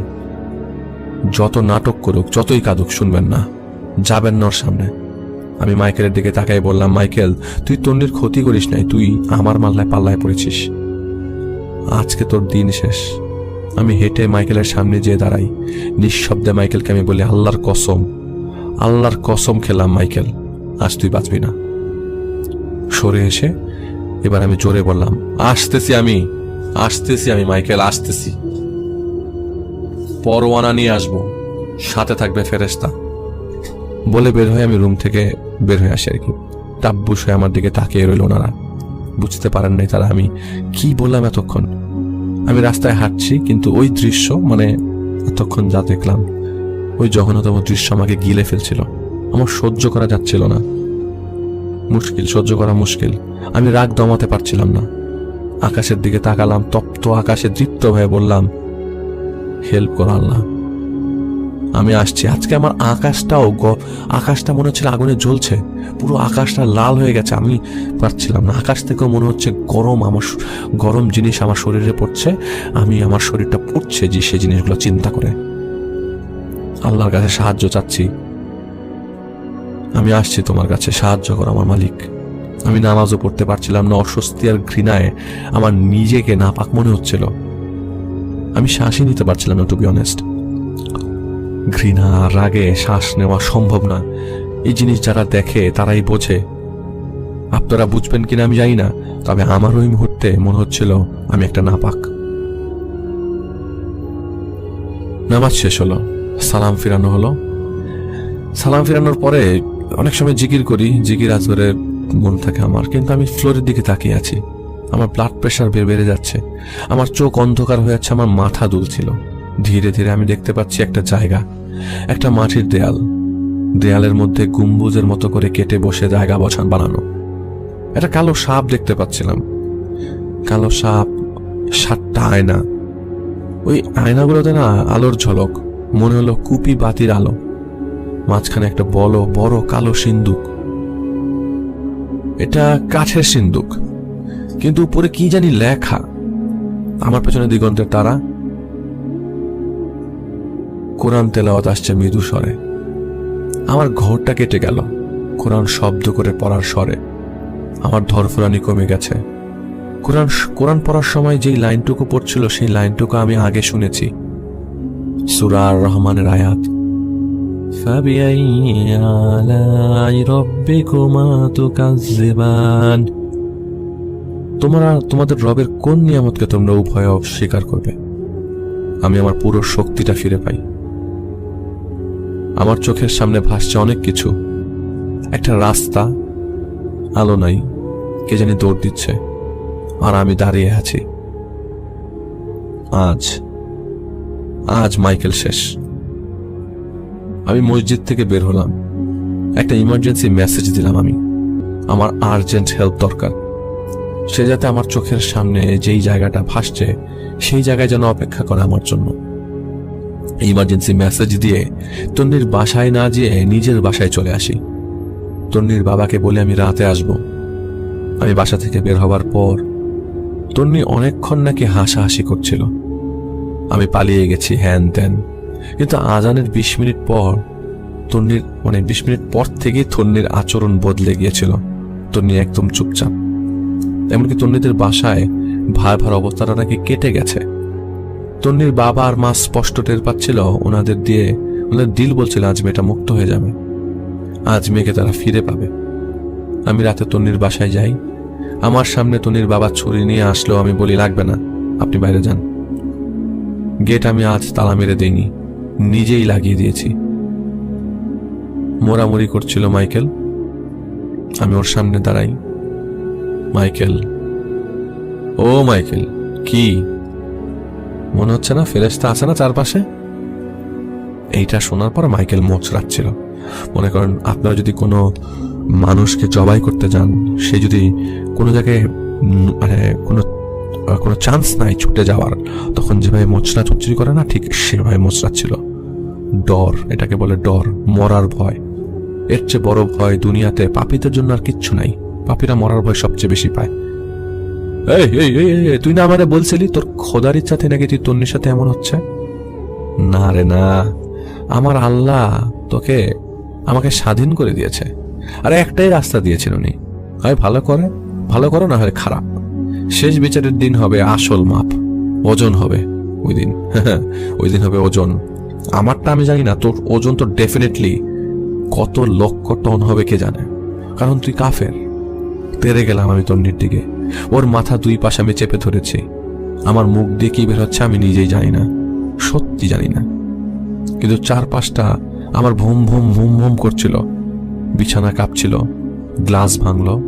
আমি তাকিয়েছিলাম শুধু তন্নির 2টা চোখের দিকে, তাই আমি দেখতে পাচ্ছিলাম ওই রুমের দরজা উড়ে গেছে, এক এক করে বেরিয়ে আসছে মাইকেলরা। আগুন তাদের শরীরে দাউ দাউ করে জ্বলছে, সেই রুমটার মধ্যেও আগুন জ্বলছে। হঠাৎ আমি দেখতে পাই মাইকেল তন্নির পেছনে। এবার আমি ওর চেহারা দেখতে পাচ্ছি, সেই চেহারা আমি ডান হাত দিয়ে ধরে ফেলেছি। আমার হাতে হাতির চেয়ে বেশি জোর। তখন টান দিয়ে তুলে নিয়ে আসলাম মাথাটা, ছিঁড়ে চলে আসলো হালকা পুতুলের মতো। আমার বাম হাতে ধরা তন্নি পড়ে গেল বিছানায়। শুধু আমি এতটুকু মনে আছে যে আম্মু নামের ডাক আমার কানে আসলো, কিন্তু আমার নজর আমার ডান হাতে, ঝলসে যাওয়া মাথা আমার হাতে, মাইকেলের মাথা ঝরে গেল আমার হাতের উপর, কালো ছাই হয়ে ঝরে গেল। ততক্ষণে রুমে চলে এসেছিল তন্নির বাবা মা, আত্মীয়রা যারা ছিল, কারণ বিকট একটা শব্দ হয়েছিল ওই সময়, বিশাল বিকট শব্দ হয়েছিল। তন্নিকে তারা হুশে দেখতে পেল দ্বিতীয়বারের মতো এই 1 বছরে। তন্নি ওর মাকে জড়িয়ে ধরেছিল। আমি ওই রুম থেকে বের হয়ে এলাম, কিন্তু ফ্লোরে তখনও পড়ে গিয়েছিলাম। আসলে আমার হাত পা কাঁপছিল, আমি যখন কাজটা করছিলাম আমার সারা শরীর কাঁপছিল। আমি বের হতে যাবো, পড়ে গেলাম, আমার মাথা ঘুরছিল। আমার মনে হলো তন্নি যখন পড়ে যাচ্ছিল বিছানার উপর, তখন একটা ছেলেকে আমি দেখেছিলাম, 13-14 বছরের মেইলি চুলের ছেলেকে, যে লাফ দিয়ে নেমে গেছিল। তা আমি উঠে দাঁড়াই, সবকিছু শান্ত হলো। এই শান্ত ভাবটা আসতেও বেশ কিছুক্ষণ সময় লাগলো, সময় লাগে আর কি এসব জায়গায়। তন্নির হুঁশ ফিরে আসলো, কিন্তু মাইকেল একজন মরেছে, আরো মাইকেল আছে। আর যেই মাইকেলকে আমি দেখছিলাম লাফ দিতে, আমি স্পষ্ট দেখতে পেলাম সে তন্নির মা আমার পিঠের উপর বেতালের মতো বসে আছে। আমি না দেখার ভান করলাম। আমি তন্নির মা বাবাকে গাইডলাইন দিচ্ছিলাম। হঠাৎ তন্নির বাবা আমাকে জড়িয়ে ধরলেন। বাবারা যে সহজে কান্না করে না, অনেক সময় বাবারা তো শক্ত, বাবাদের কান্না কেউ সহজে আসলে দেখে না। আমি ওনাকে শান্ত করে গাইডলাইন দিলাম, বলে দিলাম মাত্র একজন মাইকেল গেছে, আরো আছে, দোয়া করতে থাকেন আল্লাহর কাছে, ওরা আসবে, আমি দেখছি কি করা যায়। আমি তখন তন্নির মামাকে বলি, আমাকে এগিয়ে দেন তো, আমাকে একটু আপনি বাইরে এগিয়ে দেন। আমি তো জানি মাইকেল আরেকটা ওনার কাঁধে। তখন আমি ভান করেই চলছিলাম ওনার সাথে। ভদ্রলোক বাঁকা হয়ে চলছিল। আমি জিজ্ঞেস করলাম, আপনি বাঁকা কেন? উনি বলল, বুঝতে পারছি না, খুব চাপ লাগছে আমার ঘাড়ে। কিছু দূর হাঁটার পর আমি একটু পিছিয়ে যাই। মাইকেল, কই যাস? লোকটা থামলো, এরপর দৌড় দিল। সামনে মোড়টা সে পার হতে যাবে, সেই সময় অন্ধকার ভেদ করে মাইকেলের সামনে আসে